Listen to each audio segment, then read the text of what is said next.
You may have heard about the Quran's idea of paradise being 72 virgins, and I promise I will come back to those virgins.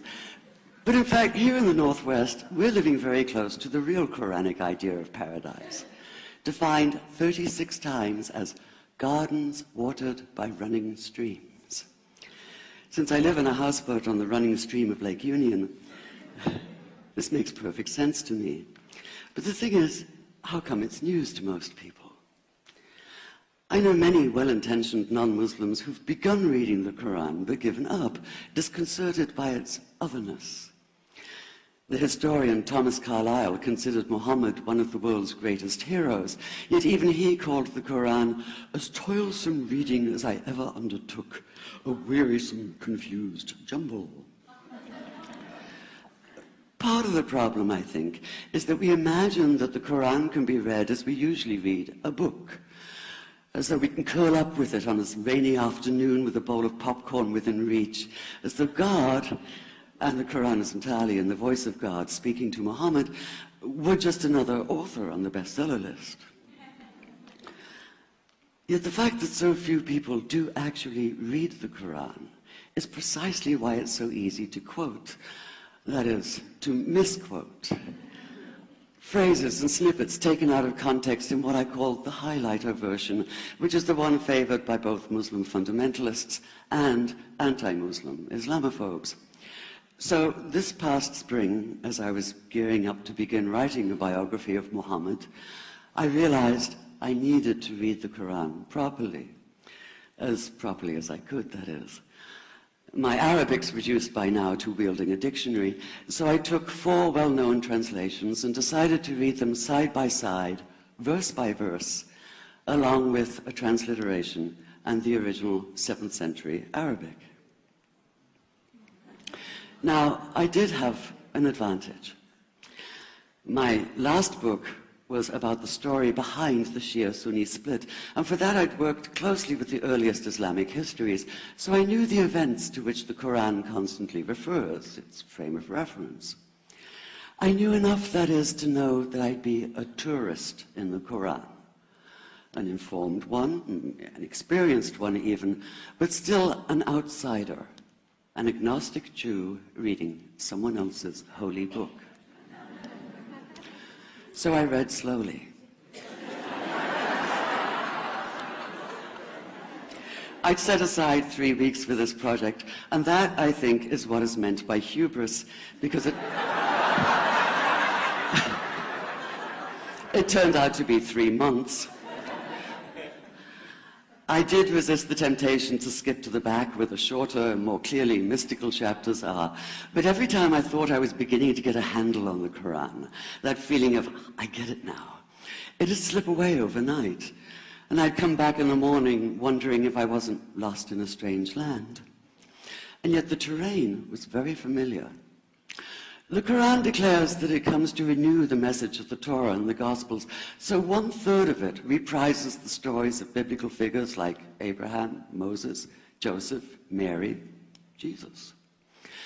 God himself was utterly familiar from his earlier manifestation as Yahweh, jealously insisting on no other gods. The presence of camels, mountains, desert wells and springs took me back to the year I spent wandering the Sinai desert. And then there was the language, the rhythmic cadence of it, reminding me of evenings spent listening to Bedouin elders recite hours-long narrative poems entirely from memory. And I began to grasp why it's said that the Quran is really the Quran, only in Arabic. Take the Fatiha, the 7-verse opening chapter that is the Lord's Prayer and the Shema Israel of Islam combined. It's just 29 words in Arabic, but anywhere from 65 to 72 in translation. And yet the more you add, the more seems to go missing. The Arabic has an incantatory, almost hypnotic quality that begs to be heard rather than read, felt more than analyzed. It wants to be chanted out loud, to sound its music in the ear and on the tongue. So the Quran in English is a kind of shadow of itself, or as Arthur Arbery called his version, an interpretation. But all is not lost in translation. As the Quran promises, patience is rewarded, and there are many surprises. A degree of environmental awareness, for instance, and of humans as mere stewards of God's creation, unmatched in the Bible. And where the Bible is addressed exclusively to men, using the second and third person masculine, the Quran includes women, talking, for instance, of believing men and believing women, honorable men and honorable women. Or take the infamous verse about killing the unbelievers. Yes, it does say that, but in a very specific context. The anticipated conquest of the sanctuary city of Mecca, where fighting was usually forbidden. And the permission comes hedged about with qualifiers. Not you must kill unbelievers in Mecca, but you are allowed to, but only after a grace period is over. And only if there's no other pact in place. And only if they try to stop you getting to the Kaaba. And only if they attack you first. And even then, God is merciful, forgiveness is supreme, and so, essentially, better if you don't. This was perhaps the biggest surprise. How flexible the Quran is, at least in minds that are not fundamentally inflexible. Some of these verses are definite in meaning, it says, and others are ambiguous. The perverse at heart will seek out the ambiguities, trying to create discord by pinning down meanings of their own. Only God knows the true meaning. The phrase, God is subtle, appears again and again. And indeed, the whole of the Quran is far more subtle than most of us have been led to believe, as in, for instance, that little matter of virgins and paradise. Old-fashioned Orientalism comes into play here.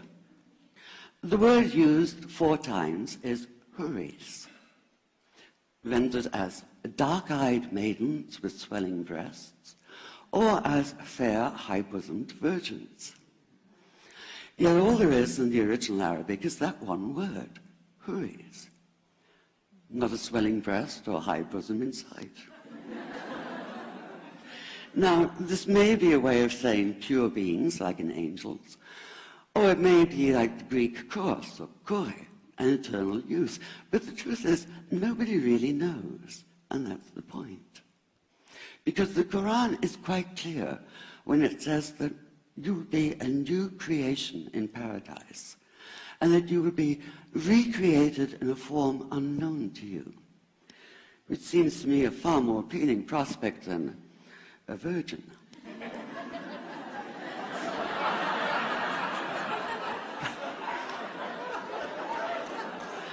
And that number 72 never appears.